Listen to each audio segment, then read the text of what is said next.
ದಾಟ್ಕೊಂಡು Bill Gates island ಹೋಗ್ತಾ ಇದ್ದೀವಿ. Bill Gates island ಕಾಣ್ತಾ ಇದೆ ನೋಡಿ.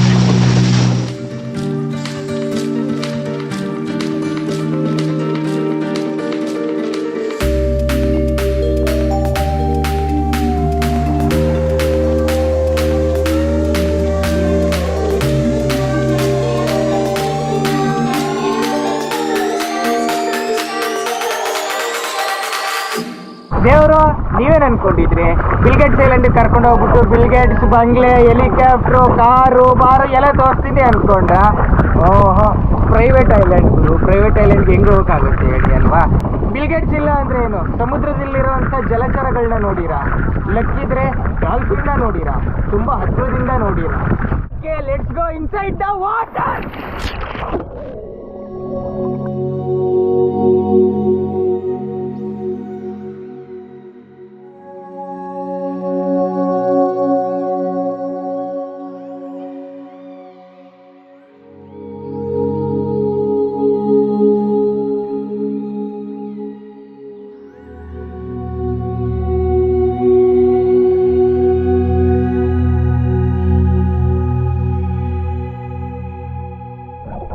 ಬಿಲ್ಗೇಟ್ಸ್ ಐಲ್ಯಾಂಡ್ನ ದೂರದಿಂದ ನೋಡೋಕ್ಕೆ ಸಿಕ್ಕಾಪಟ್ಟೆ ಟೂರಿಸ್ಟ್ಗಳು ಬರ್ತಾವ್ರೆ.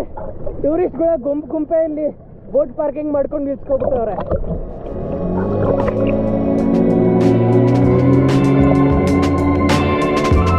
ಆಫ್ರಿಕಾದ ಇಡೀ 54 ದೇಶದಲ್ಲೂ ಈ ತಂಜಾನಿಯಾ ಯಾಕೆ ಸ್ಪೆಷಲ್ಲು ಅಂತಂದರೆ, ಅತಿ ಹೆಚ್ಚು ನಮ್ಮ ಭಾರತೀಯರು ಜೀವನ ಮಾಡ್ತಾ ಇದ್ದಾರೆ.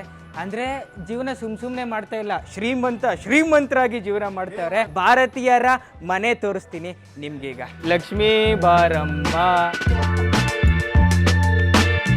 ನಾನು ನಿಮಗೆ ಇಂಡಿಯಾದವರು ಅಂತ ಯಾವಾಗ ಹೇಳ್ತೀನೋ ಅವಾಗ ನೀವು ಅಂದ್ಕೊಳ್ಳಿ ಇಂಡಿಯಾದಲ್ಲಿ ಗುಜರಾತ್ ಅವರು ಜಾಸ್ತಿ ಇಲ್ಲಿದ್ದಾರೆ ಅಂತ. ಯಾಕಂದರೆ ಗುಜರಾತಿಂದ ಹಂಗೆ ಸಮುದ್ರ ಮಾರ್ಗದಲ್ಲಿ ಈ ತಂಜಾನಿಯಾ ತುಂಬಾ ಈಸಿಯಾಗಿ ಆಕ್ಸೆಸಬಲ್ಲು. ಸೊ ಆವಾಗ ಆ ಕಾಲಕ್ಕೆ ಇಂಡಿಯಾದಿಂದ ಸಿಕ್ಕಾಪಟ್ಟೆ ಜನ ಇಲ್ಲಿ ಬಂದು ಬಿಸ್ನೆಸ್ ಮಾಡಿ ಮಾಡಿ ಮಾಡಿ ಮಾಡಿ ಆಗರ್ಭ ಶ್ರೀಮಂತರಾಗ್ಬಿಟ್ಟವ್ರೆ. Is this Indian house? ನೋಡಿ, ಭಾರತೀಯರ ಮನೆ, ಬಾಗ್ಲು ಎಲ್ಲ ಬಿಲ್ಡಿಂಗ್ಗಳು ಎಲ್ಲ ಅವ್ರದೇ. ಮೇಲ್ ಕಟ್ಕೊಂಡವ್ರೆ.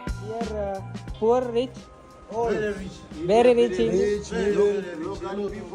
Local people we are poor, but in India they are rich.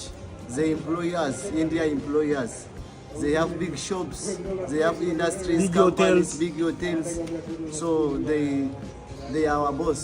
India's people they are our boss. Yeah. India, this is India owner? Yeah, Indian shop. Oh. ನಮ್ಮ ಭಾರತೀಯರು ಭಾರತವನ್ನು ಬಿಟ್ಟು ಬೇರೆ ದೇಶದಲ್ಲಿ ಅತಿ ದೊಡ್ಡ ಶ್ರೀಮಂತರಂತ ಕೇಳಿಸ್ಕೊಳ್ಳೋಕ್ಕೆ ಸಿಕ್ಕಾಪಟ್ಟೆ ಹೆಮ್ಮೆ ಆಗುತ್ತೆ ನಮಗೆ.